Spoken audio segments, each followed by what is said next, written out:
What's good, y'all? What's up with it? Ow! It's your girl, Poppy. What's good, y'all? It's Sierra, and you're tuned into Girl, Let Me Tell You.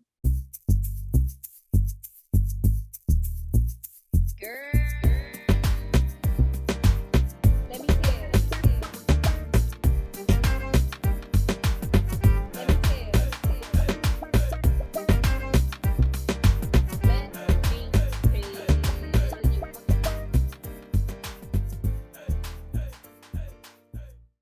As y'all can see, Joanna is not in today's episode, so we just wanted to say we will miss your presence today, girl. We miss you so much. And we love you. Love you so much, girl. So much. Yes, but in her place today, we do have a very special guest. So I am so happy and so excited to introduce my big sister, my role model, my inspiration. I mean, she's also like my biggest hater. So putting that out there now. But somehow she's also one of my biggest supporters. But anyways, let me introduce Dr. Jenifer Johnson, y'all. So give it up, give it up.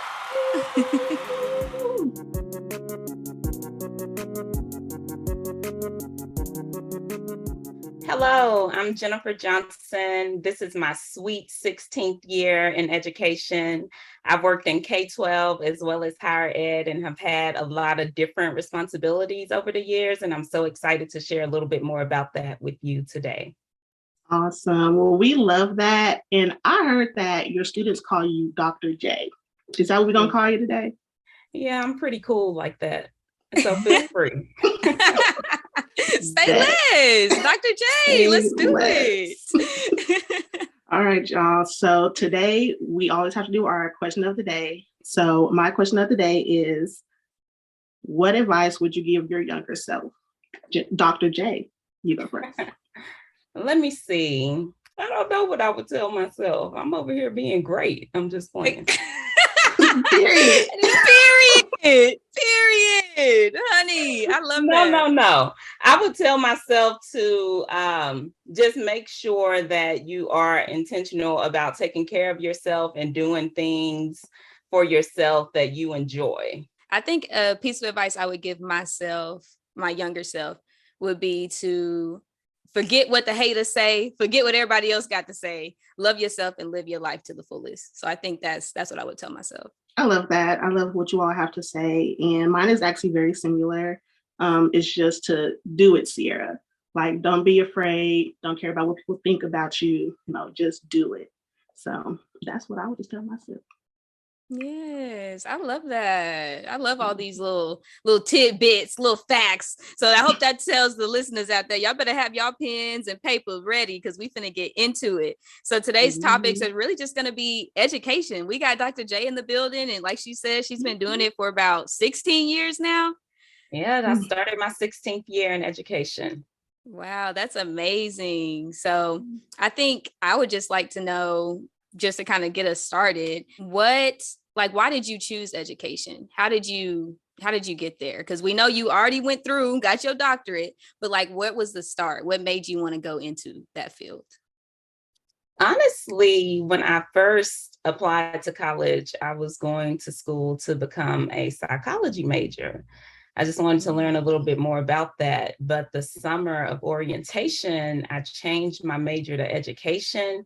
And it was really because I wasn't 100% set on psychology. I had a talk with my mom and she said, I really think you need to consider being a teacher one day. There are so many perks to working in education. Of course, she mentioned having summers off and holidays. But she also said that she felt like I would be a good person to work with young people because I had a lot to offer them. And I actually took it to heart. So at orientation, I changed my major to education and I never looked back. That's cool. So I have a question within that. So you were going into psychology, but then your mom was like, you can help, the youth and younger kids. So did you believe that yourself? Was psychology going to be geared towards helping the younger people, or how was that? Honestly, no, it wasn't. I don't really know. I knew eventually I wanted to get a doctorate, pursue that level of education.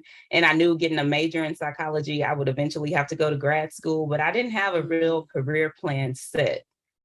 And when I changed to education, just the opportunities within the field piqued my interest from not just being a teacher, but being able to do other things as well. So it kind of guided me in having different opportunities right in front of me to learn a little bit more about during that time.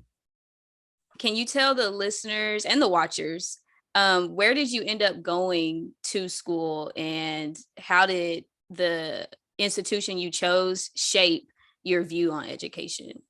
Ooh, yes. So it was senior year in high school when I realized that I wanted to go to a historically Black university.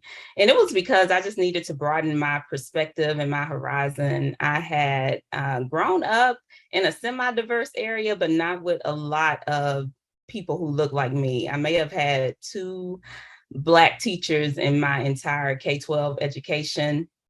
One was in 4th grade and one was sometime in high school. I don't know if it was like 10th or 11th, but I only had 2. And I just needed to have an opportunity to be around people like me pursuing excellence in education. So when I decided I wanted to attend an HBCU, I thought I was going to Howard, and I got accepted. And when I got accepted, I told my parents, all right, I'll see y'all at Christmas. This is where I'm going. Not And Christmas. She said, forget yeah. Thanksgiving. For real. Ain't no fall I was break. headed out. I did my research. I heard it was the best. So I'm like, let me make it happen. But also, my dad said to me, well, let's just look at some other schools and consider Prairie View. And I hadn't gotten like the best, I had gotten some scholarship offers, but not what I really wanted. And so we went on a tour at Prairie View A&M University. I stepped on campus. It was like God spoke to me at that moment, and he said, I want you to go to school here. And I was like, what? And I felt inspired, right? And so I knew I was changing my path, and Prairie View was going to be the school for me. And so then I set my sights on more scholarships, because my sister, and I have another sister, her name is Bree, older than me. And she says, I just think you're too smart to go to school and them not pay for it. I said, okay. Period. I like that too. School. And she said, hey, my sister really wants to go to school there. Is there another scholarship application she can fill out? Because I think you'll find that she'll meet the qualifications. And so they sent her the information. She gave it to me. I filled it out, and I basically went to Prairie View almost on a full academic scholarship. So it really worked out. Right. Yeah, I didn't have to pay out of pocket for anything. It really worked out for me.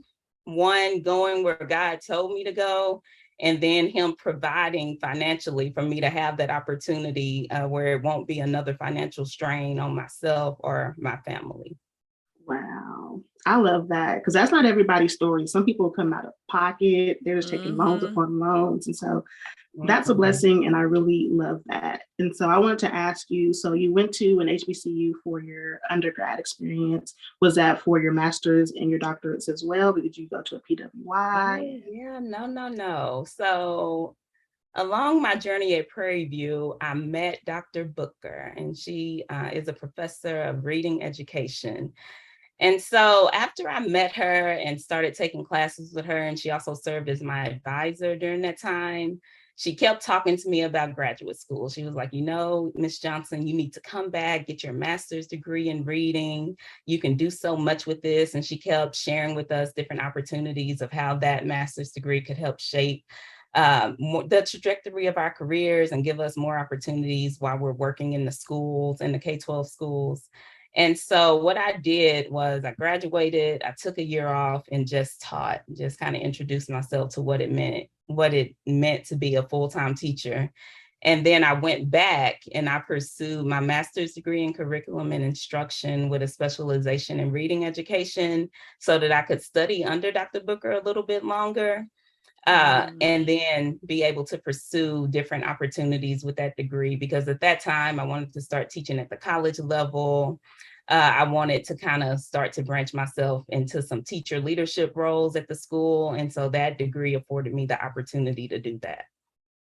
Nice. It sounds like you kind of like had a mentor in Dr. Booker. And I Like love that. how I know, right? Like I remember growing up and you was always talking about Dr. Booker this, Dr. Booker that, and just telling us all these really cool stories. And I can say like for sure, just hearing back more about your collegiate experience is kind of like warming my heart because when you went to college, I was like 4 years old, right? And so like the only thing that I really heard about higher education, of course, mom and dad talked about it, but like was from you and Bree and seeing y'all graduate and get degrees and your experiences. So this is just like almost coming full circle to me because I kind of see you and Bree as mentors for me as well. And so I kind of want to know like, are you serving in that capacity as well, like being a mentor to other people, and how important do you see that for students and people that want to pursue higher education? Mhm. Yes. Some students, like they come to me and they'll ask me, will I be their mentor and kind of help them as they're going through this process? And it really, that happened more so when I started working in administration and HR for a school district in the Houston area. And I would meet a lot of prospective teachers, those graduating. And so from there, I started to form a lot of relationships and help people as they were making those decisions and making those next steps about going to school. But directly in the role I'm in now, I really get an opportunity to help students. We have a lot of forward thinking students who are coming to school. Of course, they're coming there to pursue their undergraduate degree, but they're already thinking about their next steps and trying to determine what is graduate school. How do I know what to pursue? What is this degree going to do for me? And some of them who don't know it all, and then they're really just shaping new knowledge and learning new things about how to continue to progress in education and how that can affect their career as well as their learning. So I get an opportunity to mentor people in a lot of different ways. It's so important when someone chooses like a mentor or like sees a mentor in a person. I feel like that's like almost like one of the highest honors. And so I love that you're a person that's willing to help and willing to guide and like lead other people, that's just trying to make it, trying to live a good life. And so I commend you and thank you for being that to other people. And so Dr. J, mentor, when someone comes to you and they're just like, college, it's really just going left field right now. Like, what advice would you give them to, fight the good fight and keep going and, march towards the education that, they came there for? I had a student stop by my office and just having a hard time transitioning, moved really far away from home, thinking to herself, she doesn't know if this was the best decision. Should she really stay? Why is she here? Everyone else she knows in college was having a really good experience, and she just found herself not having, the friendships that she wanted, those connections and relationships. And my advice to anyone, especially when you're new and transitioning into college, is to be patient with yourself. Like at the university where I work, we have over 3,000 new students. I said everyone there has traveled from somewhere else. You have to be patient with yourself in the process, and you have to be intentional about making connections and following up with people. And I think a lot of times new students don't give themselves enough credit as far as some of the things that they've already accomplished in their first few weeks at school. Like one, you moved from home and you've established yourself on your own at this university. You've started going to class. You've started meeting new people. A lot of them have started going to different events. And I think sometimes because they're not getting the friendships or the relationships they want from that, they feel like they're not progressing at the level. At a high level, but at the end of the day, it takes patience to get to the things you want, and it takes intentionality. And it's like I share with students, if you just continue to do those things and continue to be intentional and follow up, eventually you're going to get the results that you want. That is good. That is so good because, oh my gosh, that is so good. The intentionality of it is so important because I feel like a lot of students, just like you said, will come and they won't see that and they won't ever have that kind of like mindset switch to be intentional about the things that they're doing to get where they want to go. So I think that's so great that you're instilling that in your students. And I can say from the outside looking in that I've seen you practice that in your own endeavors. And so I would like to just hear a little bit more about your experience in obtaining a doctorate degree and kind of like how, like you said, Dr. Booker helped you realize maybe I should go get a master's. What made you say, I want to go get a doctorate? Or what was there like a turning point, a shift? Like, how did you kind of get there? And can you explain a little bit more what that experience was like for you? I always knew I would do it. And it was just more so, God kind of speaking to me when I would pray and different things. I just didn't know when, and I didn't know where. I really didn't know what either. I think the preconception about me is that I'm a very organized and focused. I know exactly what I'm going to do and when I'm going to do it, what positions I'm going to pursue. And that's just not that true. Although I have accomplished some things in life, it hasn't been because I wrote out this perfectly correct plan to make it happen. It's been more so being deliberate and intentional about being prayerful and seeking God in the way that He wanted me to go. And when I was thinking about grad school, I had another plan to move out of state and do a residential program and get my doctorate that way. But when it came time for me to start that process, I was just in a different space in life. And I wanted to do something that was closer to home. At that time, I was living in the Houston area. I was looking for a program that spoke to me, as well as a program that would afford me the flexibility I need as far as in how they schedule classes and the cohort style to give me that support so that I could matriculate well in it. And so when I was working in the schools, I think at this time I was probably an instructional specialist where I coached teachers in instruction and strategies and helped them become really good at their craft. Cool. I had a coworker who was working on her doctorate in counseling at Sam Houston State University. And she just kept talking to me about the program, kept talking to me about the professors. And she said, I know you want to do this, and I really think you need to pursue Sam Houston. Well, they were never even on my radar.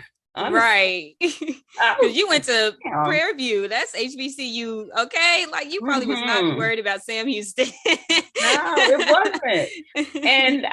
And it was really her. Her name is Dr. Wines, but she was the reason I considered Sam Houston, because she was having such a rich experience and she got so much support as she was working on her doctorate. So I applied, I went through the process, and something so interesting. At that time, I was also teaching, at the college some evening classes, and they had a college fair. And I told my students, hey, you need to make your next decision about what you're going to do after you finish school here. Let's go to this college fair they're hosting and meet some people. Well, at that time, I had already applied to Sam Houston. I found out that I would do the interview process for the program. And then I met a person who was at the college fair representing for the university for Sam Houston State. And that person I met was Dr. Moore. And then maybe 4 years later, he ended up being my dissertation committee chair. Wow. I know. It was crazy. That is crazy. Worked out that way. And I remember when I met him and I said, I'm interviewing with you next week with the school for the doctoral program. And he said, all right, I'll put in a good word for you. Now, I don't know if he did it or not, but I pursued educational leadership because I wanted an opportunity to eventually move up in leadership and into executive level positions one day. And I knew a doctorate and I can't talk. And I knew a doctorate in educational leadership would afford me the opportunities to do that. So the Sam Houston, that's a PWI? It is. Mm-hmm. Okay, nice. So you made a transition from like the HBCU to a PWI. I did, and I get this question from a lot of people who are thinking about going to pursue a doctorate one day, and they say, was it different? Was it hard? The cultural shock. And honestly, there wasn't a culture shock when I went to Sam Houston State versus Prairie View. And maybe it's because I had already been so diverse and working with so many different types of people. So once I got to Sam Houston, there wasn't a culture shock in that effect because I had already had so many different rich experiences with so many people who looked and didn't look like me. That makes sense. No, that does make sense, because I feel like that question probably would come from like a lot of people who just do school straight through. And so they are having to immerse themselves in the different, like, campus communities, you know what I mean? Whereas you will kind of have more of a like school work, working a little bit more. Then I'm going back to school, you know what I mean? So that does make sense. Yeah. It's nice. I think living in the Houston area was really good for me just because I was able to be around and teaching and working in such a large area compared to how I grew up. I used to tell my students, like, we could take all the people in the town where I grew up and put them in one high school in this district so that they could kind of understand just the differences in how I grew up compared to how they're growing up in the high school where they'll eventually matriculate. I used to work at a middle school. Yeah. So just, diverse experiences. Right. Small town. Sierra. You said that Sierra's face was like, what? I keep trying to tell Sierra, I'm from a pretty small town. We're from a pretty small town. You can take every single person in my town and put them in one high school in the district where I worked. Because at the district where I worked, the population of the high schools sometimes will go up to 4,000 students. That's why I'm so grateful for the education system and people that go into that field, because that's not me. That's not me. It could be. That hurts my heart when you say that, because we need so many more people to consider and pursue education as a career. I mean, the numbers of students are not ever going to stop. There are always going to be students in this country who need teachers. So the more people that we can bring into the field, the better the outlook for this country. Because at the end of the day, I mean, we have to give back in different ways if we want this country to continue to thrive and move in the direction of prosperity. So, Dr. J, you have been in this game, in the business, for 16 years. So what have been your positions over the span of 16 years? Sweet 16. All right. So I started as a middle school language arts teacher. I taught 6th, 7th, and 8th grade, but not in that order. I did that for 4 years. And then I moved into an instructional specialist role, and I started coaching teachers in instruction and helping them become really good at their craft. I did that for 6 years. And then I moved into administration, and I started working in HR for a school district in the talent acquisition department. So I recruited like teachers, principals, and APs, and all of those good positions to the school district. And I did that almost 2 years before I moved into higher ed. Now I serve as the director for recruitment and the first year experience in the School of Education at Baylor University. So it really affords me the opportunity to not only get to know students as their prospective students and making those decisions about college, but also provide them different programming opportunities and leadership development so that they will matriculate well while they're at the university and graduate within 4 years. Nice.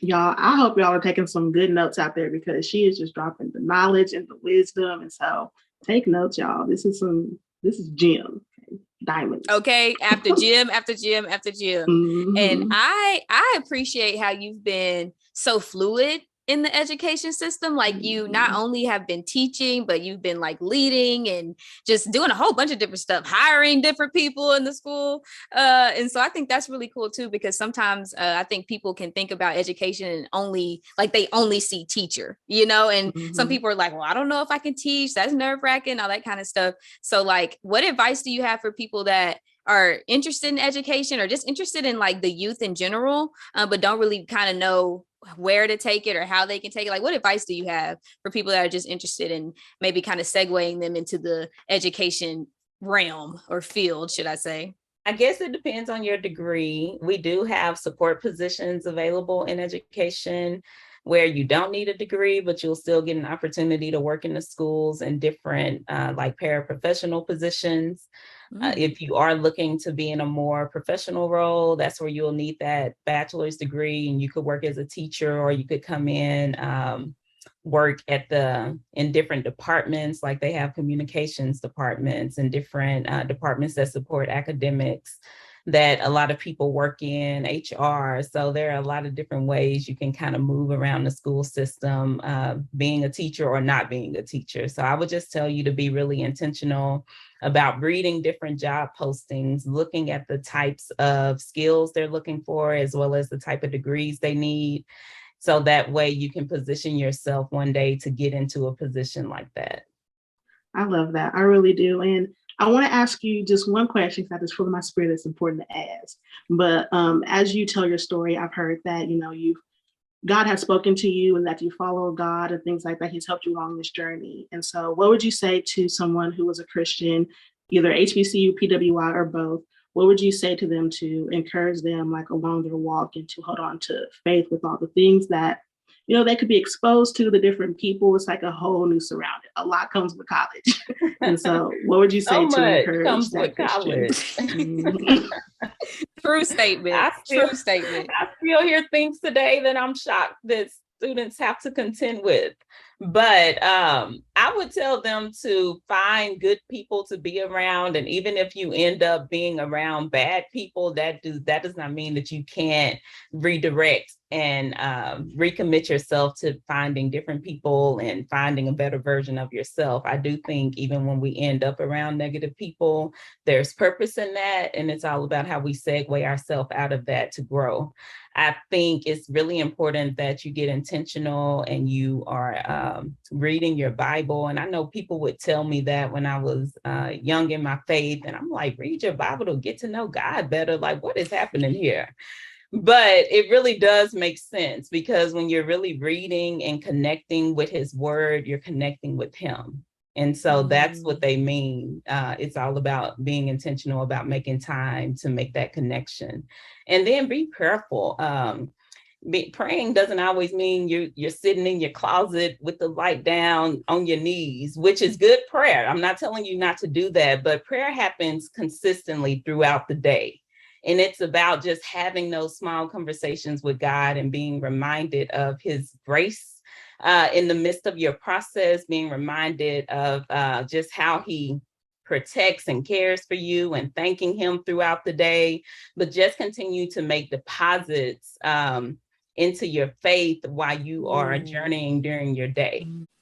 Ooh, I like that. Make deposits into your faith. I love that, because it's sometimes some little prayers be helping. Like when you driving to campus and you like, Lord, just give me a good parking spot, and you get there and it's like right there waiting on you. Boy, them moments feel good. Them moments feel good. Like, thank you, Jesus.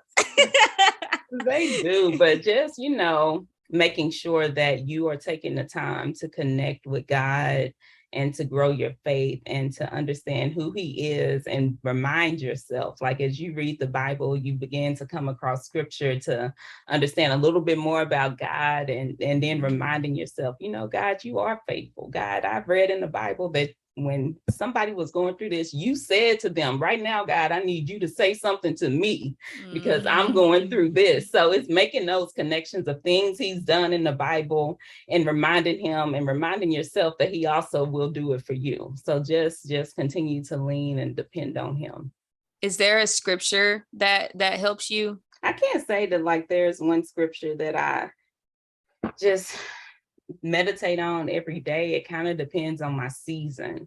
And in this season, I am being reminded that God is faithful. Anytime that we call on God, we can be sure to know that he hears us. And I think it's just in each season, like the scripture that I meditate on changes, just kind of depending on needs and where God is trying to take me. I love that. I love that that's what you're focusing on this year. That's beautiful. Well, y'all, I think we have ended the conversation on a great note. Dr. J, thank you for joining us today. Thank you for just opening up, telling us your story, all these great advice and tips. I hope y'all took notes. But honey, the episode is not over, okay? Y'all know on Girl, Let Me Tell You, we be playing games, okay? It's game time. I'm a savage, classy, bougie, ratchet. And so today's game is called Savage Sister Says, okay? And I'm gonna tell y'all why. So a little bit of backstory. My sister has, I wouldn't call it an alter ego, but she has a little personality. And she pops up in memoji form. And we call her Savage Sister because she can take any regular situation in my life and has a savage comment to add to it. So today we're going to see how savage you can get. We're going to have a couple of scenarios for you, and Sierra's going to, read some. I'm going to read some, and we would love to know what savage sister would say in these situations. Okay. Yes. Okay. I forgot it's a podcast. I have to speak. Okay. A little bit more softly. Yes.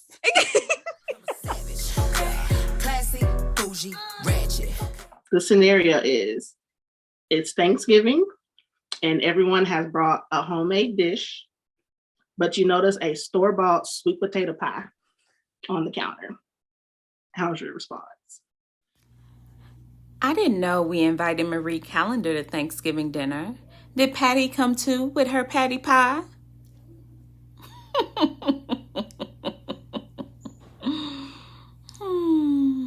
Okay, next scenario. Savage sister's whole family can ride a bike except one person. What would Savage sister say to that person? I was just thinking, one day we're going to have to teach baby Jeremiah how to ride a bike. I guess maybe we'll teach you then too.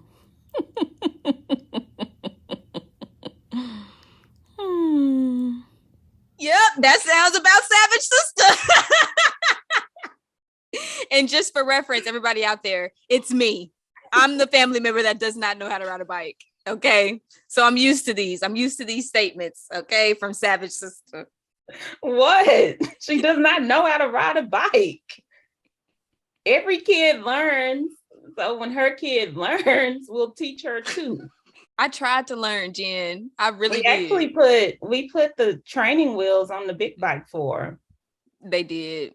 They really did. And I still could not ride it. Maybe I'd have to get a tricycle. Can I get a grown person tricycle? No. That's not cute. Unless you're in a circus. Next scenario, me, please. Next scenario, me, please. So there's an all white up. Can't take it. So there's an all white party coming up, and someone shows up wearing just all black, all red. How does Savage sister point them out? Oh no! Oh no! Oh no! No! No! No!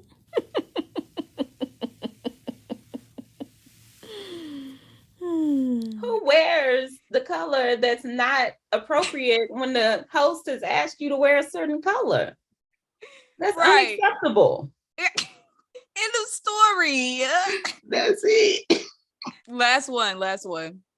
Savage sister is going on vacation while all her friends and family are at work. What would she say to her friends and family? You're probably at work. I'm not. Feel free to call me when you get this message. I know you're getting my messages. Maybe you're still at work.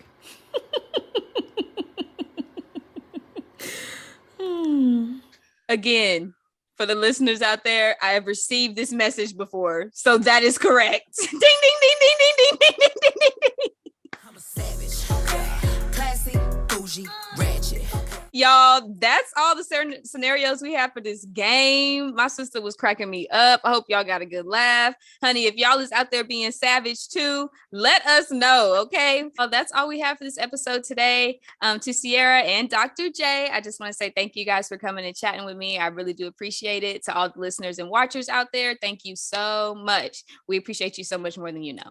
Yes, y'all, we love you all so much, but the conversation does not stop here. Catch us bi-weeklies on Fridays at noon. But in the meantime, follow us on our Instagram page and like us on Facebook. I had such a great time today, and I hope everyone tunes in on the next episode of Girl, Let Me Tell You. Did I not cue us in good? No, that was great. That was good. Oh, yeah, we're like done. We don't have to take that anymore. That was great. I thought we all ended at different times. It doesn't matter. We always end on different times. I know. I was trying to fix that. Savage sister. Right. Savage sister. She's not done. She was just getting warmed up.